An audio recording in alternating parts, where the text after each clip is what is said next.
Bienvenue à tous les amis, un plaisir de vous retrouver. Aujourd'hui, on parle des tentations, des plaisirs interdits, des frustrations que certains ressentent, que tout le monde ressent. Pourquoi? Parce qu'il y a 613 mitzvot rabotai qui nous disent quoi faire, comme en positif, comme en négatif. Mais moi, j'en ai marre d'être commandé.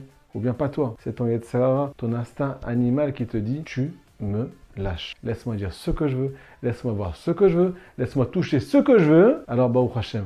On est tous pareils, on a une grande âme et aussi ce qu'on appelle des grandes frustrations parce qu'on ne peut pas faire ce qu'on veut, nous les juifs. Alors je propose de me suivre dans ce cours et d'imaginer, imaginons ensemble, un monde sans Torah, sans mitzvot. Demain, quartier libre. Akadosh Baruch Hu, il te dit, j'ai trop de peine pour toi, mon fils. Quand je vois ta tête le matin, que tu ne peux pas subir tes plaisirs, tes envies, et que tu sois frustré, j'ai trop de peine pour toi. Ou bien toi, ma fille, tu ne peux pas t'habiller comme tu veux, ainsi de suite. Tu ne peux pas dire ce que tu veux. Tu ne peux pas aller où tu veux. Tu ne peux pas chanter devant ceux que tu veux. Ça me fait trop de peine. Alors je vous donne quartier libre. Faites ce que vous voulez. C'est moi qui vous bénis et qui vous encourage dans ce chemin. Alors imagine-toi, Roméo et Juliette. Une grande histoire d'amour commence entre Chas de Shalom, nous et le Yetzirah. Tous les jours, on s'attend à un nouveau plaisir, un nouveau kiff. Et il n'y a pas ce qu'on appelle de palpitation. J'ai pas d'angoisse. Hachem, il est d'accord. Alors à quoi ça va ressembler ta vie? Juste avant de continuer ce cours, les amis, je vous ramène une parabole de Rabbi Nachman de Breslev qui vient définir, c'est le tzaddik, Yesod Olam, qui définit la face des forces du mal.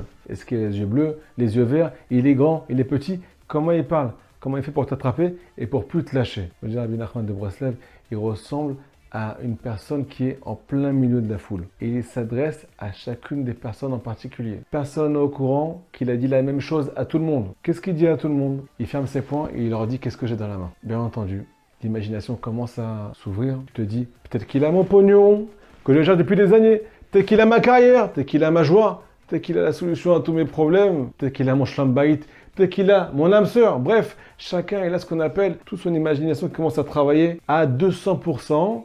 Et à croire qu'il détient tout ce qu'il désire.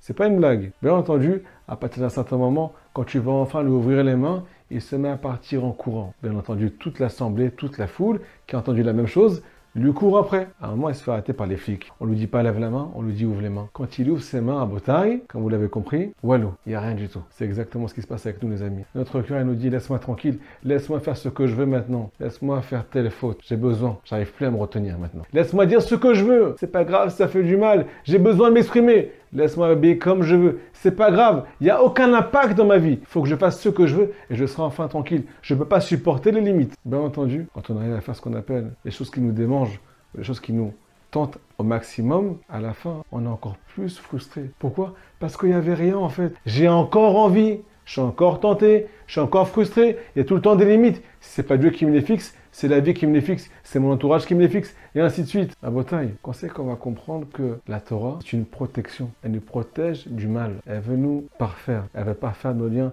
avec notre prochain.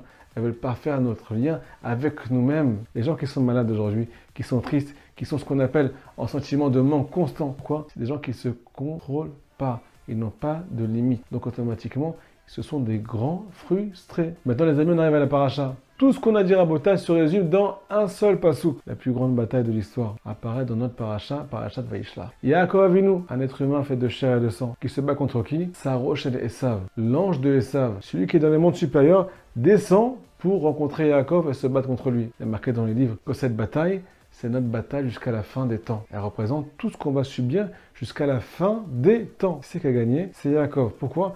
Parce que Yaakov, c'est Israël. C'est nous. Et nous, on est toujours vainqueurs sur nos épreuves. Mais il y a un secret à la bataille. Il y a un message extraordinaire à la fin de cette bataille. Yaakov demande à l'ange, comment tu t'appelles? Dis-moi ton nom. Qu'est-ce qu'il lui répond, l'ange?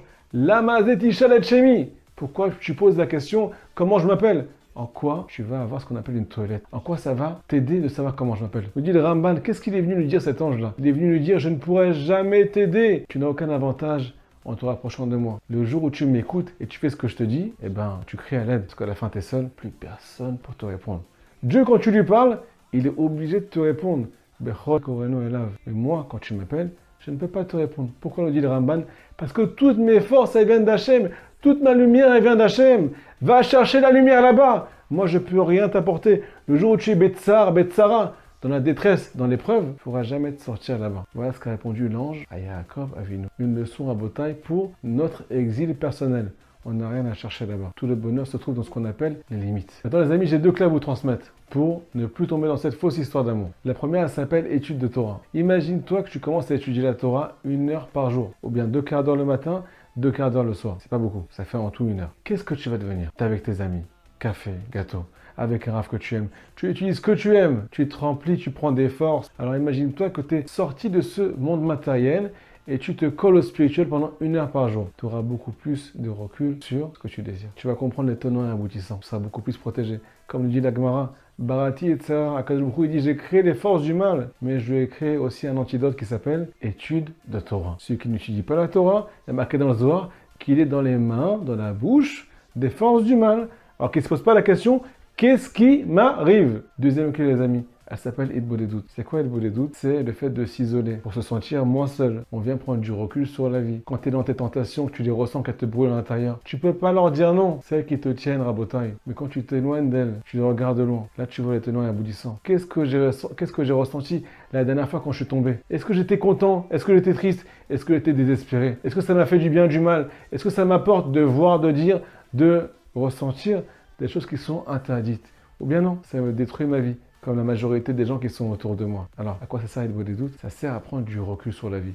Le dit Rabbi Nachman dans l'Écoute Moran, celui qui fait cet exercice peut mériter le Ruach HaKodesh, l'Esprit Saint. Hachem lui dévoile des choses, lui dévoile les clés de la vie, toutes les clés de la vie, dans sa pensée. Et là-bas, il a des nouvelles pensées, un nouveau regard sur la vie. Pourquoi Hachem lui fait ça? Pourquoi il lui fait ce cadeau? Parce qu'il est venu chercher la vérité. Les amis, on peut se protéger. Il faut écouter ces 2 conseils, les Hachem et Barach, et tout va changer dans notre vie pour celui qui les prend au sérieux. Shabbat Shalom.